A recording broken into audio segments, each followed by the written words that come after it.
இந்த ஏசாயா 11ஆம் அதிகாரம் சிறு வயது முதல் அல்லது நீங்க ரட்சிக்கப்பட்ட நாள் முதல் கிறிஸ்துமஸ் இந்த பண்டிகை நாட்களிலே இந்த வார்த்தையை ஒவ்வொரு தேவ செய்தியாளரும் தேவனுடைய பிள்ளைகள் அவனுடைய வார்த்தையை இந்த வசனத்துக்கு அதிகமாக சொல்லியிருக்கிறாங்க. ஹல்லேலூயா. இன்றைக்கு இந்த புத்தாண்டிலே நிறைய வசனத்தை நாம் தெரிந்து கொண்டிருக்கிறோம். பரிசுத்த ஆவியானவர் நமக்கு இடைப்பட்டிருக்கிறார். ஈசா எனும் அடிமரத்திலிருந்து ஆமென். ஈசா தாவீதின் தகப்பன், அந்த வம்சத்துல தான் இயேசு கிறிஸ்து பிறந்திருக்கிறார். இப்ப புதிய ஆண்டுல நம்ம என்ன வந்திருக்கோம். புதிய ஆண்டுல பிரவேசித்திருக்கிற நமக்கு அவருடைய ஆசீர்வாதத்தை பெறுவதற்கு முதல்ல நமக்கு என்ன தேவை? ஞானத்தையும் உணர்வையும். ஹல்லேலூயா, ஹல்லேலூயா. ஞானம், உணர்வு.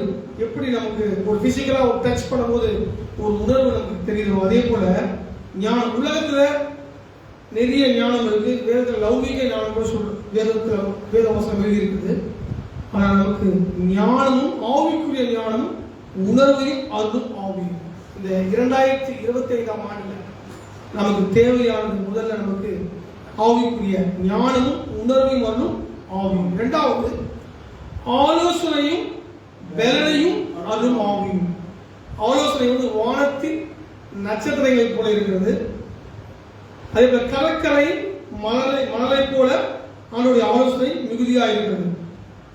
ஆலோசனையும் பலனையும் அருளும் ஆவியும். நமக்கு ரெண்டு தேவை, ஆலோசனையும். மூன்றாவது அறிவையும் கர்த்தருக்கு பயப்படுகிற பயத்தையும் அருளும் ஆவியும் ஆகிய கர்த்தருடைய ஆவியானவர் அவர் மேல் தங்கியிருப்பார். நாம் ஜெபிக்கலாம். அதுவே இந்த நல்ல வேலைக்கு ஸ்தோத்திரம். இந்த வேத வார்த்தை ஒப்புக் கொடுக்கிறோம். அடியுடைய வார்த்தை இறுதிக்கு தியானம் சமூகத்தில் ஏற்படாது. நம்முடைய வேதத்தில் இருக்கிற சொல்லியிருக்கிற அத்தனை வாக்குறுதிகளுக்காக ஸ்தோத்திரம். இந்த காலை வேளையில இந்த புதிய ஆண்டில இந்த வாக்கு தத்தமாய் வெளிப்படுகிறார். குறைவுகள் நிறைவாக்குகிறார். சாரி பார்த்து விதை வீட்டில எண்ணெயும் மாவும் குறையாதபடிக்கு ஆசீர்வதிக்கிறேன். அப்போதை தலையை ஆசீர்வதிக்கிறேன். இந்த வேலை ஆவிக்குரிய மன்னாவால் போஷிக்கும்படியால் கர்த்தராகிய இயேசு கிறிஸ்துவின் நாமத்தால் கேட்கிறோம் நல்ல பிதாவே. ஹல்லேலூயா, ஹல்லேலூயா. அப்போ நமக்கு 3 ஆவிக்குரிய அபிஷேகம் நமக்கு தேவை. ஞானத்தையும் உணர்வையும் வரும் ஆவியும், ஆலோசனையும் பலனையும் வரும் ஆவியும், அறிவையும் கர்த்தருக்கு பயப்படுகிற பயத்தையும் அருளும் ஆவியும் ஆகிய கர்த்தருடைய ஆவியானவர் அவரே தங்கியிருப்பார். இது இயேசு கிறிஸ்துவுக்கு சொன்ன தீர்க்கதரிசனம். ஹல்லேலூயா. சொன்னபடியே இயேசு கிறிஸ்து பிறந்தார், சொன்னபடியே அவர் வாழ்ந்தார், சொன்னபடியே அவர் சிலுவையில 53ஆம் ஏசாயா சொன்ன அந்த தீர்க்கதரிசனம் நிறைவேறிற்று. அவர் மரித்தார், அடக்கம் பண்ணப்பட்டார், 3ஆம் நாள் உயிர்த்தெழுந்தார். இப்போது பரிசுத்த ஆவியானவர் நம்மத்துல இருக்கிறார். அவர் திரும்ப வரப்போகிறார். ஹல்லேலூயா. 2025ஆம் ஆண்டு நமக்கு இந்த அபிஷேகம் தேவை. ஹல்லேலூயா. ஞானம், உணர்வு, ஆலோசனை, பலன். என்னை பலப்படுத்துகிற கிறிஸ்துவினாலே எல்லாவற்றையும் செய்ய பலனுண்டு. நான் பலவீனன் என்று சொல்லாதபடிக்கு உன் பலவீனத்திலே என் பலன் பூர்ணமாய் விளங்கும் என்று ஆண்டவர் சொன்ன அந்த வார்த்தையின்படியே என்னை பலப்படுத்துகிற கிறிஸ்துவினாலே எல்லாவற்றையும் செய்ய எனக்கு பலன் உண்டு. அடுத்ததாக அறிவையும். அறிவு இந்த உலகத்துல படிக்கிற படிப்பெல்லாம் அறிவுதான். ஹல்லேலூயா. நம்ம அறிந்து கொண்டு செய்கிற எல்லா பிராக்டிகலா செய்கிற எல்லா செய்முறைகளும் நம்ம செய்கிற எல்லாமே அது அறிவு. அந்த அறிவையும் கர்த்தருக்கு பயப்படுகிற பயத்தையும் அருளும் ஆவியும் ஆகிய கர்த்தருடைய ஆவியானவர் அவர் மேல் தங்கியிருப்பார். வரங்களில 2 வரம் இருக்கு. ஞானத்தை போதிக்கிற வசனமும் அறிவை உணர்த்துற வசனமும். இந்த வரம் மிக மிக விசேஷமானது. அவனுடைய வார்த்தையை பேசுவதற்கான எந்த அழைப்பாக இருக்கும், அது சுவிசேஷ அழைப்பாக இருக்கட்டும், அப்போஸ்தலர் அழைப்பாக இருக்கட்டும், தீர்க்கதரிசன அழைப்பாக இருக்கட்டும், மெய்ப்பனின் அழைப்பாக இருக்கட்டும், போதகரின் அழைப்பாக இருக்கட்டும், இந்த 2 வரங்களுக்குள் அடங்கியிருக்கிறது. அவர்கள் ஞானத்தை போதிக்கிற வசனமும் அறிவை உணர்த்துற வசனமும் இந்த கிஃப்ட் அவருக்கு ஆண்டவர் தந்திருப்பார். கைகளுக்கு ஆண்டவர் மகிமைப்படுத்தலாம். ஹல்லேலூயா, ஹல்லேலூயா, ஹல்லேலூயா. 4ஆம் வசனம் படிங்க. ஏசாயா 11:4. நீதியின்படி ஏழைகளை நியாயம் விசாரித்து யதார்த்தத்தின்படி பூமியில சிறுமையானவர்களுக்கு தீர்ப்பு செய்து பூமியை தமது வாக்கின் கூறால் அடித்து தமது வாயின் சுவாசத்தால் துன்மார்க்கரை சங்கரிப்பார். நீதி அவருக்கு அரை கட்டும், சத்தியம் அவருக்கு இடைக்கட்சியுமாயிருக்கும். அப்பொழுது ஓனாய் ஆட்டுக்குட்டியோட தங்கும், புலி வெள்ளாட்டுக்குட்டியோட படுத்துக் கொள்ளும், கன்று குட்டியும் பாலசிங்கமும் காளையும் ஒருமித்திருக்கும். ஒரு சிறு பையன் அவைகளை நடத்துவான். பசுவும் கரடியும் கூடி வையும், அவைகள் குட்டிகள் ஒருமித்து படுத்துக் கொள்ளும். சிங்க மாட்டை போல வைக்கோல் தின்னும், பால் குடிக்கும் குழந்தை விரியன் பாம்பு வலையின் மேல் விளையாடும். பால் மறந்த பிள்ளை கட்டுவரியின் புற்றிலே தன் கையை வைக்கும். அல்லேலூயா. இது ஆண்டவருடைய பிறப்பு சொல்கிற இதே அதிகாரத்துல 1000 வருஷ அரசாட்சியில நடக்க போகிற காரியங்களை தீர்க்கதரிசனமா ஏசாயா உரைத்திருக்கிறார். அதே போல இந்த 2025ஆம் ஆண்டு நம்முடைய இந்த நாட்களிலே, இந்த 2025 இந்த ஆண்டுல இதே போல நமக்கு யார் யாரெல்லாம் எனிமி என்று நினைக்கிறீர்களோ, யார் யாரெல்லாம் நம்ம வீட்டுல பட்சத்துல வரல என்று நினைக்கிறீர்களோ, அவருடைய எல்லாருமே எப்படி இருப்பாங்க? சிங்கமும் மாட்டும் ஒண்ணா மேயுமா? பேசுங்க. ஹல்லேலூயா. சரிங்களா? மகிழ்ச்சியோட ஹல்லேலூயா. ஹல்லேலூயா. பாருங்க, சிங்கத்துக்கு மாட்டுக்கு சம்பந்தம் இருக்கா? ஹல்லேலூயா. பாருங்க, சின்ன குழந்தை அதை கட்டி வரியின் புற்றுல என்ன பண்ணுதான்? கையை விடுதான். அப்போ நம்ம எதுக்கும் பயப்படவே கூடாது. ஹல்லேலூயா. இயேசு உண்மையாகவே பூமியில 1000 வருஷ அரசாட்சியை கொண்டு வர போற. 1000 வருஷ அரசாட்சி நம்ம என்ன பண்ண பங்கு பெற போகிறோம். விசுவாசிக்கிறீங்களா? ஹல்லேலூயா. ஹல்லேலூயா. ஆனா இந்த பூமியில வாழும் போது இப்படிப்பட்ட மகத்துவமான காரியங்களை நம்முடைய வாழ்க்கையில ஆண்டவர் செய்ய வல்லவராக இருக்கிறார். அதான் ஏசாயா 12ல நாம் பார்த்தோம். சீயோனில் வாசமாயிருக்கிறவரே, 6ஆம் வசனம், நீ சத்தமிட்டு கெம்பீரி, இஸ்ரவேலின் பரிசுத்தர் நடுவில் பெரியவராயிருக்கிறார். ஹல்லேலூயா. ஹல்லேலூயா. யோவான் சொல்றது போல, உலகத்தில் இருக்கிற பார்க்கிறோம் உன்னில் இருக்கிறவர் பெரியவர். அந்த பெரிய தேவன் எனக்குள் வாசமாயிருக்கும் போது, ஹல்லேலூயா, ஹல்லேலூயா, அது கரடியோ சிங்கமோ புலியோ இல்ல கட்டுவரியில் பாம்போ, சொல்றது நீ நாமத்தால என்ன பண்ணுவ? பால சிங்கத்தை ஒளி சொல்லி என்ன பண்ணுவீங்க? மிதித்து போடுவீங்க. ஹல்லேலூயா. ஹல்லேலூயா. எதற்கு நம்ம என்ன பண்ணக்கூடாது? பயப்படக்கூடாது. ஹல்லேலூயா. ஹல்லேலூயா. 9ஆம் வசனம் படிக்கிற கவனிங்க. என் பரிசுத்த பர்வதம் எங்கும் தீங்கு செய்வாரும் இல்லை, கேடு செய்வாரும் இல்லை. சமுத்திரம் ஜலத்தினால் நிறைந்திருக்கிறது போல பூமியை கர்த்தரை அறிகிற அறிவினால் இருக்கிறது. பாருங்க, என் பரிசுத்த பர்வதம் எங்கும். அப்ப ஆண்டவருடைய அந்த ஒளிக்குள் நம்ம வந்து விட்டால், இதோ இருளில் இருக்கிற ஜனங்கள் பெரிய வெளிச்சத்தை கண்டார்கள். மரண இருள் திசையில் இருக்கிறவர்களுக்கு வெளிச்சம் பிரகாசித்தது. ஹல்லேலூயா. ஏசாயா 60ஆம் அதிகாரம் சொல்றாரு, இருள் வந்து வெளிச்சம் ஆயிட்டு சொல்றாரு. ஹல்லேலூயா. இருள் அது உங்களை என்ன பண்ணாது? பற்றாது. ஆமென். ஆமென். என் பரிசுத்த பர்வதம் எங்கும் தீங்கு செய்வாரும் இல்லை. இந்த உலகத்துல யாரும் தீங்கு செய்யாம யாரும் இருப்பாங்களா? ஆமென். ஆமென். ஆனா ஆண்டவர் சொல்றார், என் பரிசுத்த பர்வதம் எங்கும் தீங்கு செய்வாரும் இல்லை. பரிசுத்த ஆவியினுடைய அபிஷேகம் அந்த ரத்த கோட்டைக்குள் நீங்க இருக்கும்போது, தினமும் இன்னைக்கு ஒரு ரெசல்யூஷன் எடுப்பீர்களா?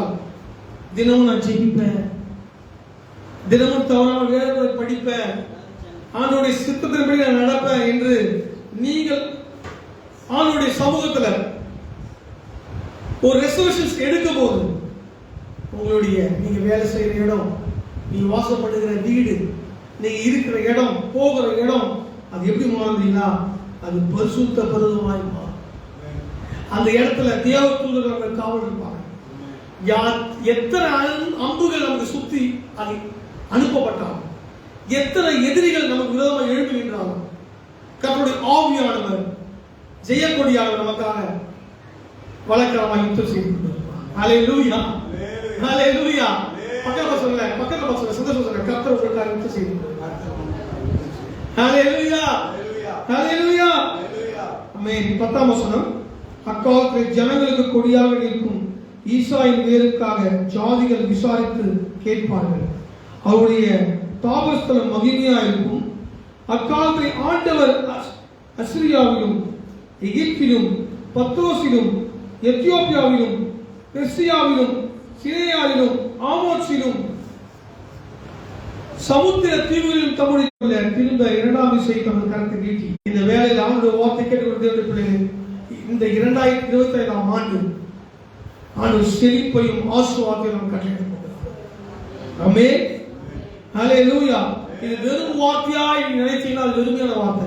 இது தேவனுடைய வார்த்தை என்று நீங்க விசுவாசித்தீர்களானால் நீங்க செய்கிற எல்லா வேலையிலும் கர்த்தர் உங்களை ஆசீர்வதிப்பார். ஆமென். ஹல்லேலூயா.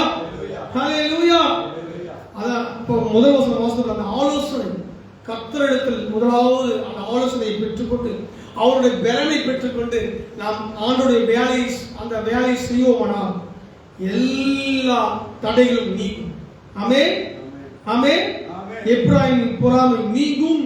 யூதாவின் சத்துக்கள் சங்கரிக்கப்படுவார்கள். ஹல்லேலூயா. ஹல்லேலூயா. 14ஆம் வசனம்.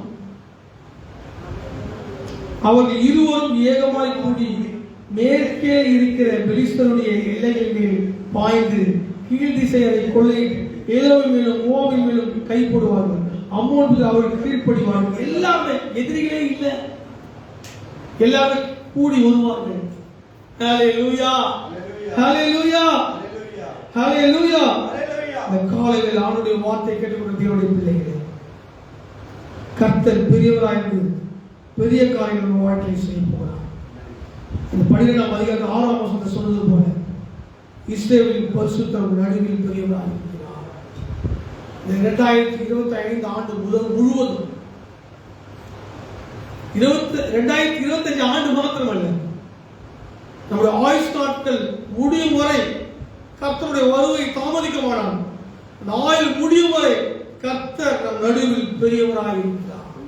அவர் பெரிய காரியங்களை நம் வாழ்க்கையில செய்து கொண்டிருக்கிறார். ஹல்லேலூயா. ஹல்லேலூயா. எல்லா கையில் கட்டி ஆண்டு மகிமைப்படுத்தாமல் கேட்டு வாசிக்கலாம். ஆபகுக்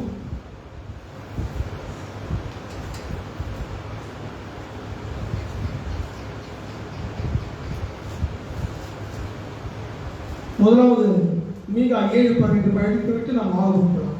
மீகா 1080 பக்கம் 7:15. நீ எகிப்து தேசத்திலிருந்து புறப்பட்ட நாளில் நடந்தது போலவே உன்னை அதிசயங்களை காணப்படும். அவருடைய பெயர் அதிசயமானவர். ஆண்டவரை ஆராதிக்கும் பொழுது அவருடைய வார்த்தை முதல் அவர் அதிசயங்களை செய்கிறவர். எகிப்தின் தேசத்தில் நம்முடைய வாழ்க்கை எகிப்தில் இருக்கிற மாதிரி இருக்கா? ஒரு அடிமை தனத்தில் இருக்கிற மாதிரி இருக்கா? இல்ல இந்த புதிய ஆண்டுல எல்லா அடிமை தனமும் நொறுக்கப்படும். ஹல்லேலூயா. ஹல்லேலூயா. எல்லா அடிமை ஒண்ணு நம்ம யாருக்கு தான் அடிமையா இருக்கும், இல்ல நமக்கு யாரும் அடிமை. இந்த அடிமை தனத்துல இருந்து விடுதலையாக்க முடியாத இயேசு கிறிஸ்து வந்தார். ஹல்லேலூயா. இந்த எகிப்துல 430 ஆண்டுகள் அப்படிதான் இஸ்ரவேல் மக்களை நம்மள அடிமைப்பட்டு வச்சிருக்காங்க.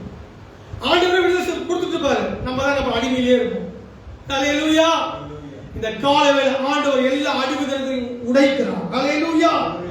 அவர் சொல்றார், நீ எகிப்து தேசத்துக்கு புறப்பட்ட நாளில் அன்றைக்கு மோசே செய்தது போல அன்றைக்கு மோசேக்கு செய்தார், இன்னைக்கு வாழ்க்கை செய்வாரா? இல்ல, அவர் உண்மையில அவர் நேற்றும் இன்றும் என்றும் மாறாதவர். நீங்க எப்ப ஆண்டுகிட்ட இயேசு நாமத்தால் எதை கேட்டாலும் அவர் உங்க வாழ்க்கையில அதிசயங்களை செய்ய வல்லவராக இருக்கிறார். சிறு பிள்ளைகள் செய்வாரு, முதியவர்கள் செய்வாரு, யார் கேட்டாலும் செய்வாரு. ஏன்னா எல்லாருமே அவருடைய குழந்தைகள். ஹல்லேலூயா. ஹல்லேலூயா. பக்கத்துல பார்த்து சந்தோஷம் சொல்லுங்க, உங்களை அதிசயங்களை காணப்படும். விசுவாசமா சொல்லுங்க, உற்சாகத்துல சொல்லுங்க, உங்களை அதிசயங்களை காணப்படும். இந்த 2025 ஆண்டு ஒரு வாழ்க்கையில ஒரு அதிசயம் நடக்கும். ஹல்லேலூயா. எடுத்து வாசிக்கலாம். ஆபகுக் பக்கம் 1086 17ஆம் வசனம். அத்திமரம் துள்ளிவிடாமல் போனாலும் திராட்சை செடிகள் பலன் உண்டாகாமல் போனாலும் ஒலிவ மரத்தில் பலன் அற்று போனாலும் வயல்கள் தானியத்தின் விளையாமல் போனாலும், கிடை ஆட்டுமதையில் முதலற்று போனாலும், தொழுவத்திலே மாடு இல்லாமல் போனாலும், ஒருவேளை பழைய ஆண்டுகள் சில ஆசீர்வாதங்கள் பெற்றுக்கொள்ளாமல் இருந்திருக்கலாம். ஆனால் நீங்க பண்ண ஜெபங்கள் எல்லாம் கேட்கப்படவில்லை என்ற அர்த்தம் அல்ல. எல்லாம் அவர் துருத்திகள் எல்லாமே அவர் துருத்திகள் எல்லாமே எண்ணப்பட்டிருக்கிறது. எல்லாமே ஆண்டவர் அவர் ஞாபக புஸ்தகம் எழுதி வைத்திருக்கிறார். எல்லா ஜெபங்களும் கேட்கப்பட்டிருக்கிறது. ஒருவேளை நீங்கள் பெற்றுக்கொள்ளாத அபிஷேகம், நீங்கள் பெற வேண்டிய ஆசீர்வாதம், அல்லது புதிய ஆண்டுக்குள் நீங்கள் பெற்றுக்கொள்ள போகிற ஆசீர்வாதம் எதுவாக இருந்தாலும், பழையவைகள் எல்லாம் முடிந்தன, எல்லாம் புதிதாயின. அவர் சொல்ற அத்திமரம் துளிவிடாம போனார், அத்திமரம் துளிவிடாம போனார், திராட்சை செடி பலனுண்டாகும். அப்படின்னா என்ன? என் வாழ்க்கையில எந்தவித ஆசீர்வாதம் இல்லாமல் போனாலும் இல்லாமல் இருக்கிறது என்று நினைக்கிறீங்களா? இல்ல, எல்லா ஆசீர்வாதம் ஆண்டு வைத்திருக்கிறார். அவே இல்லை என்பது உலகம் சொல்லும், எல்லாம் இருக்கு. அதனால சொல்றேன், உலகத்தை பார்த்து பின்னோக்கி போக முன்னோக்கி போக சொல்றேன். லோத்தின் மனைவி அதுதான் ஆவிக்குரிய வாழ்க்கை முன்னே சொன்னா அது பின்னாடி போய் பார்த்துச்சு. அதெல்லாம் ஒப்புத்துனாங்க. ஹல்லேலூயா. இந்த புதிய ஆண்டுல நீ எதை பற்றி யோசிக்காது, நெகட்டிவான காரியத்தை பற்றி யோசிக்காது. முன்னாடி போயிட்டே இருக்க, இயேசு கூட இருக்க. ஏன்னா உங்களுக்கு முன்னாடி வலப்பக்கம் இடப்பக்கம் தேவத்துக்கு ஒரு காவல் இருக்காங்க. அவங்க முன்னாடி போய் கொண்டே இருக்க, தடைகளை உடைத்துக் கொண்டு ஒரு முன்னாடி போய் கொண்டே இருக்கிறார். விசுவாசிக்கிறீங்களா? ஹல்லேலூயா, ஹல்லேலூயா. சூழ்நிலையை பார்க்காதீங்க, ஏற்கனவே நடந்த காரியங்களை நினைச்சு யோசிக்காதீங்க, எதை பற்றி சிந்திக்காதீங்க. கர்த்தர் உங்களோடு பேசிக் கொண்டிருக்கிறார். பரிசுத்த ஆவியானவர் நம்மை அபிஷேகம் பண்ணியிருக்கிறார். அவர் சர்வ வல்லமையுள்ள தேவன். அவர் சொல்லாத ஒரு கட்டளையில நிற்கும். அன்றைக்கும் அவர் அற்புதம் செய்தார், இனிக்கும் செய்து கொண்டிருக்கிறார், இனியும் செய்வார். ஹல்லேலூயா, ஹல்லேலூயா. அவர் ஒரு அதிசயம். அவர் பிறப்பு ஒரு அதிசயம், அவர் இறப்பு ஒரு அதிசயம், அவர் உயிர்த்தல் ஒரு அதிசயம், திரும்ப வரப்போறார் அது ஒரு அதிசயம், 1000 வருஷாச்சு அதிசயம், யுக யுக யுகமாய் அவரோடு பகவான் ஆராதிக்கப்படுற அந்த அதிசயத்தின் அதிசயம். அப்படிப்பட்ட அதிசயத்தமான தேவனை ஆராதிக்கிற நமக்கு ஆண்டவர் ஒரு அதிசயத்தை செய்ய மாட்டாரா? நிச்சயம் செய்வார். அந்த நெகட்டிவான தாக்கை எடுத்துக்கொண்டு இந்த காலையில் ஆவியானவர் நம்மோடு பேசிக் கொண்டிருக்கிறார். இது நடக்காது, நடக்கும். உலகத்தான் சொல்லுவான், சாத்தான் பேசுவான், ஆனா ஆவியானவர் அவர் கொண்டு போவார். எதை செய்யணுமோ அதை செய்வார். நீங்க அவர் சொல்றத ஜெபத்துல நீங்க கேட்டுக்கொண்டு ஆண்டவருடைய வார்த்தைப்படி நீங்க நடப்பீர்களானால் நிச்சயம் அதை செய்வார். ஹல்லேலூயா, ஹல்லேலூயா. அத்திமரம் துளிவிடாமல் போனாலும், திராட்சை செடிகள் பலனுடாமல் போனாலும், ஒலிவ மரத்தின் பலன் அற்று போனாலும், வயல்கள் தானியத்தில் விளையாமல் போனாலும், கிடையில் ஆட்டு மந்தையில் முதலற்று போனாலும், தொழுவத்திலே மாடுகள் இல்லாமல் போனாலும், இதே வார்த்தை தான், இதே இது ஒத்தவசை. எரேமியா 17 சொல்ற, கர்த்தர் மேல் நம்பிக்கை வைத்து கர்த்தரை தன் நம்பிக்கையாக கொண்டிருக்கிற மனுஷன் பாக்கியவான். அவன் தண்ணீரில் நாட்டப்பட்டதும் கால்வாய் ஓரமாய் வேர்களை விடுவதும் வெயில் உஷ்ணம் வருவதை அறியாமல் இலை பச்சா இருப்பதும் மழை தாழ்ச்சியான வருஷத்துக்கு வருத்தமின்றி தப்பாமல் கனி கொடுக்கிற மரத்தை போல் இருப்பான். ஆமா, மழை வந்தாலுமே அங்க வயல் நிலத்துல நம்ம விதை போட முடியும், தானியம் விளையும். வெயில் அடிக்கிறது எப்படி? உலகத்தோடைய கணக்கு வேற, உலகத்தனுடைய அறிவு வேற, அவனுடைய சிந்தனை வேற. அது எல்லாம் உலகத்தோடு முடிஞ்சிடும். ஆவிக்குரிய அறிவை நம்ம யோசிப்போமானால் ஆண்டவர் இல்லாத இருக்கிறவர்கள் அழைக்கிற தேவன் அவர் எதை செய்ய வல்லவராக இருக்கிறார். கையை தட்டி ஆண்டவர் மகிழ்ப்படுத்த காலை வேளையில உற்சாகமா உற்சாகமா ஆண்டவர் மகிழ்ப்படுத்தலாமா? ஹல்லேலூயா, ஹல்லேலூயா. நான் கர்த்தருக்குள் மகிழ்ச்சியா இருப்பேன், என் ரட்சிப்பின் தேவனுக்குள் கலிக்கும். இலக்கை எழுந்திருக்கும். இந்த காலையில் புதிய ஆண்டுகள் பேசிருக்கோம். நான் கர்த்தருக்குள் மகிழ்ச்சியா இருப்பேன், என் ரட்சிப்பின் தேவனுக்குள் கலிக்கும். சொல்லலாமா? ஹல்லேலூயா. ஆண்டவர் நம் நடுவில் பெரியவராய் நம்முடைய வாழ்க்கையில் அதிசயங்களை செய்து கொண்டிருக்கிறார். அவர் மகத்துவமான காரியங்களை செய்து கொண்டிருக்கிறார். அன்றைக்கு சாத்ராக் மேஷாக் ஆபேத்நேகோ அவர்கள் விசுவாசத்தின் போராட்டத்தில் அவர் ஜெயித்தார். ஒருவேளை அவர்கள் நேபுகாத்நேச்சார் சொன்னதை அவர்கள் அதன்படி நடந்திருப்பார்கள். ஆனால் அன்றைக்கு அந்த மிராக்கிள் நடந்திருக்கிறார். இப்படிதான் நம்முடைய வாழ்க்கையில் நடந்து கொண்டிருக்கிறது. கிட்ட போயிடுவோம், ஆசீர்வாதத்தை பெற்றுக்கொள்ள கிட்ட போயிடுவோம், க்ளோஸா போயிடுவோம். கிட்ட போனதுக்கு அப்புறம் சாத்தான் சொல்லுவான், இவ்வளவு தூரம் வந்துட்ட, இனிமேல் என்ன பிரயோஜனம் இல்ல. அங்கதான் ஒரு ட்விஸ்ட் பாயிண்டே இருக்கு. அவர் சொல்ற, நீடிய பொறுமை உள்ளவர்கள் பாக்கியவான். சாந்த குணமுள்ளவர்கள் பாக்கியவான்கள் பூமியை சுதந்தரிப்பார்கள். ஹல்லேலூயா. ஒரு புதையலை தோண்டுவதற்கு ஒரு நபர் போனார்.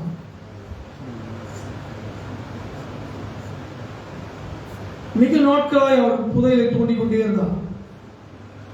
மாதக்கணக்கில் ஒரு கடையில ஜேசிபி வாழை எடுத்து அவர் தோண்டிக் கொண்டே இருந்தார்.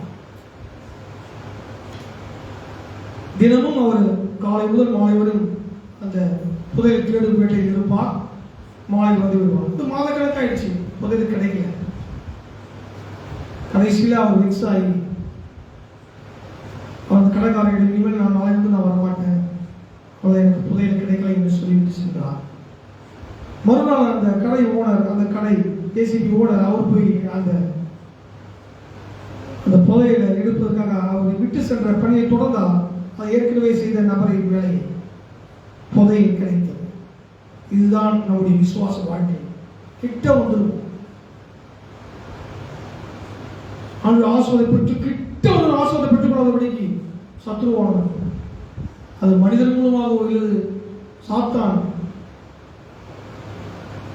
சேனைகள், பொல்லாத சேனைகள், வானம் எடுக்கப்பட்ட சுயாமிகள், அதிகாரங்கள், துறைகள், லோகாதிபதிகள், அந்தகார சக்திகள் இப்படிப்பட்ட காரியங்கள் செய்து கொண்டிருக்கிறோம்.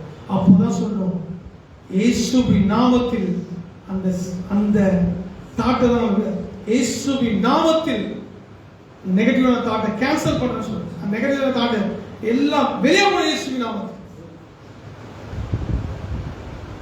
ஆமே. இந்த புதிய ஆண்டு நெகட்டிவாவே பேசக்கூடாது. நெகட்டிவா பேச மாட்டேன்ப்பா, என் நாவை ஒப்பு கொடுக்கிறப்பா சொல்லலாமா, என் சிந்தனை ஒப்பு கொடுக்கிறேன். என் நாவல நான் நெகட்டிவா பேச மாட்டேன். என் நாவல யாரையும் திட்டப்பட, என் நாவுக்கு இந்த வார்த்தைக்கு அதிகாரம் வல்ல கொடுத்து நீங்க சொல்றது அப்படியே நடக்கும். யாரையும் நம்ம ஆசீர்வதிச்சோன்னா அந்த ஆசீர்வாதம் நமக்கு வரும். யாரையாவது ஆசீர்வதிக்கிறோம் வச்சுங்களேன், அந்த ஆசீர்வாதம் அவங்களுக்கு தகுதியாக இருந்தால் அவங்களுக்கு போகும். இல்லைன்னா அந்த ஆசீர்வாதம் நமக்கு திரும்பி வந்துடும். அது ஒரு பாதிப்பும் கிடையாது. நெகட்டிவா பேசினா அது பாதிப்பு. ஆனா நம்மளுக்கு பேசலாம் அவிசுவாசமான வார்த்தைகள் நம்ம வாயில் வரவே கூடாது. இந்த 2025ஆம் ஆண்டு நீங்க ஆண்டோட வார்த்தையை பேசிக்கொண்டே இருக்கும்போது ஆசீர்வாதப்பட்டு கொண்டே இருப்பீங்க. இந்த காலை வேளையில இந்த காலை வேளையில ஆண்டோட வார்த்தையை கேட்டுக்கொண்டு தேவனுடைய பிள்ளைங்க ஜெபத்துல ஆண்டவருடைய வார்த்தையை கேட்டுக்கொண்டு இருக்கிறீங்க. உங்களை நீங்களே ஆராய்ந்து பார்ப்பீங்களா? கொஞ்சம் யோசிச்சு பாருங்க. நம்ம எவ்வளோ அவனுடைய ஆசீர்வாதத்தை பெற்றுக்கொண்டு வந்திருக்கிறோம், பெற்றுக்கொண்டிருக்கிறோம். சில நேரங்களில் நாம் செய்த சிறு சிறு மிஸ்டேக்னால அந்த ஆசீர்வாதம் நமக்கு கிடைக்காம இருக்கிறது. ஆனால் எங்கள் ஆண்டு பேச பழைய எல்லாம் புரியுது, எல்லாம் புரியுதாங்க. புதிய ஆசீர்வாதத்தை பெற்றுக்கொண்டு வந்திருக்கோம், புதிய அபிஷேகத்தை பெற்றுக்கொண்டு வந்திருக்கிறோம். இன்னைக்கு திருவிருந்தில் பங்கு பெற வந்திருக்கிறோம். ஒப்பு கொடுப்பீங்களா? நீங்க ஒப்பு கொடுக்கிறது உங்களுக்கும் ஆண்டவர் மட்டும் தான் தெரியும், எந்த மனிதருக்கும் தெரியாது. ஆண்டவர் உங்களோடு பேசிக் கொண்டிருக்கிறார். அது ஊழியக்காரராக இருக்கலாம், நீங்க ஊழியம் செய்து கொண்டிருக்கலாம், இல்லை நீங்க விசுவாசியா இருக்கலாம், யாராவது இருக்கலாம். ஆண்டவர் உங்ககிட்ட எதை சொல்றாரோ அதை இந்த வேலையில ஒப்பு கொடுப்பீங்களா? நீங்க பெரிய ஆசீர்வாதத்தை இந்த 2025 பெற்றுக் கொள்வீங்க. கர்த்தர் நம் நடுவில் பெரியவராக இருக்கிறார். அவர் சர்வம் வல்லவர். அவர் அதிசயங்களை ஒவ்வொரு நாளும் நாம் செய்து கொண்டிருக்கிறார். ஒப்பு கொடுப்போமா? ஒப்பு கொடுப்போமா? அன்பு கூறுவே இன்னும் அதிகமா ஆராதிப்பே இன்னும் ஆர்வமா அன்பு கூறுவே. ஒப்பு கொடுப்பீங்களா? புதிய ஆண்டுல புதிய ஆசீர்வாதம் இன்னும் ஆர்வம்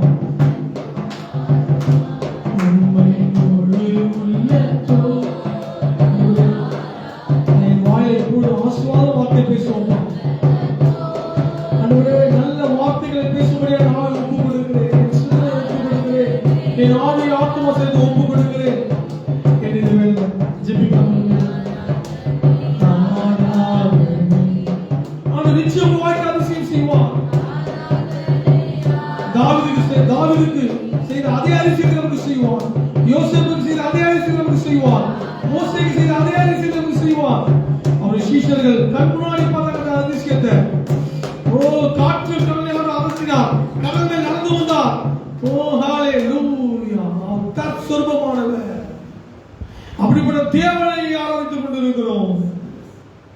ஆண்டவர் எது நம்ம எதிர்பார்க்கறாங்க?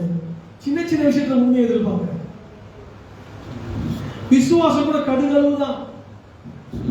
நம்ம அதை தான் மிஸ் பண்ணிடுறோம். குழம்பு தாளிக்கும் போது கடுகு போடாம தாளிச்சா டேஸ்டே மாறிடும். அது மாதிரி விசுவாசத்துல சின்ன விஷயம் இதுதான் அதை மிஸ் பண்ணிடுறோம். சொல்லி இனிமேல் மிஸ் பண்ணக்கூடாது. இனிமேல் எதையும் நம்ம மிஸ் பண்ணக்கூடாது. ஒப்பு கொடுப்போம். ஆண்டவர் பெரிய ஆசீர்வாதம் வைத்திருக்கிறார். ஆண்டவரை நன்றிங்கப்பா. தந்தை என்று நாட்டப்பட்டது கால்வாய் ஒரு மணி வேர்கள் விடுவது வெயில் உஷ்ணம் வருகிறதை அறியாமல் இலை பச்சையாக இருந்தோம். மழை தாட்சியான வருஷத்தை வருத்தமின்றி தப்பாமல் கனி கொடுக்கிற மரத்தை போல் இருப்பா. நீ நீர் பாய்ச்சலால் தோடுவதை போல் இருப்பாய். ஒற்றாத நீரூற்றை போல் இருப்பாய். எல்லாம் கைகள் தட்டி receiving the power mighty Lord. கர்த்தருடைய வார்த்தையை பெற்றுக்கொள்வீர்கள். கர்த்தருடைய வார்த்தையை பெற்றுக்கொள்ளுங்க. Thank you Lord. நன்றி ஆண்டவரே. நன்றி ஆண்டவரே. நன்றி ஆண்டவரே. எங்களை ஒப்பு கொடுக்கிறோம். எங்கள் ஆவி ஆத்ம சரீரத்தை ஒப்பு கொடுக்கிறோம். எங்களுடைய எண்ணங்கள் யோசனைகளை ஒப்பு கொடுக்கிறோம். இந்த கால வேளையில உங்களுடைய ஆசீர்வாதத்தை பெற்றுக் கொள்கிறோம். உங்கள் வாக்கு தத்தங்களை நாங்கள் எங்களுக்கு உரிமையாக்கி கொள்கிறோம். வந்திருக்க ஒவ்வொருவரையும் ஆசீர்வதிங்க. கர்த்தராகிய இயேசு கிறிஸ்துவின் நாமத்தினால் நாங்கள் ஆசீர்வதிக்கிறோம். பிதா குமார பரிசுத்த ஆவியானவரால் ஆசீர்வதிக்கிறோம். ஆண்டவரே, இங்க வந்திருக்க ஒவ்வொருவரையும் ஆசீர்வதிக்கிறோம். வர தடைப்பட்ட மக்களை ஆசீர்வதிக்கிறோம். வந்திருக்கிற கர்ப்பத்தின் கனியின் பிள்ளைகளை ஆசீர்வதிக்கிறோம். ஆண்டவரே, பிள்ளைகளை ஆசீர்வதிக்கிறோம். கணவன் குடும்பத்தை ஆசீர்வதிக்கிறோம். அவங்க செய்கிற வேலையை ஆசீர்வதிக்கிறோம். செய்கிற ஊழியத்தை ஆசீர்வதிக்கிறோம். யாருக்கு எந்தவித பலவீனம் வராதபடிக்கு ஆண்டவரே, எல்லா பலவீனம் கர்த்தராகிய இயேசு கிறிஸ்துவினால் மறைந்து போவதாக. அவருடைய பிள்ளைகள் விரோதமாக இருக்கிற ஆயுதங்கள் வாய்க்காலே போகட்டும் இயேசுவின் நாமத்தில். ஹalleluya. ஹalleluya. அந்த நாவை நீ குற்றப்படுத்துவாய் என்று சொல்லினார். அவர்கள் பொருள் ஆவார்கள். நீர் பார்த்துக் கொள்வீர்கள். பாழானப்பட்ட குடியேறும்படியாய் என்னை கொண்டு வந்தீர்கள். நன்றி அப்பா. நன்றி அப்பா. உன் வெட்கத்துக்கு பதிலாக நட்டத்தை நியாயப்பானை தருவேன் என்று சொன்னீர்கள். நன்றி அப்பா. இரட்டிப்பா நன்மைக்காக நன்றி ஆண்டவரே. எங்கள் வாழ்க்கையை செய்து கொண்டிருக்க அதிசயத்துக்காக நன்றி ஆண்டவரே. வந்திருக்க ஒவ்வொரு ஒப்பு கொடுக்கும். ஆசீர்வதிங்க. இயேசுவின் நாமத்தில் கேட்கிறோம் நல்ல பிதாவே. ஹalleluya. ஹalleluya. ஹalleluya. நாம் அவருடைய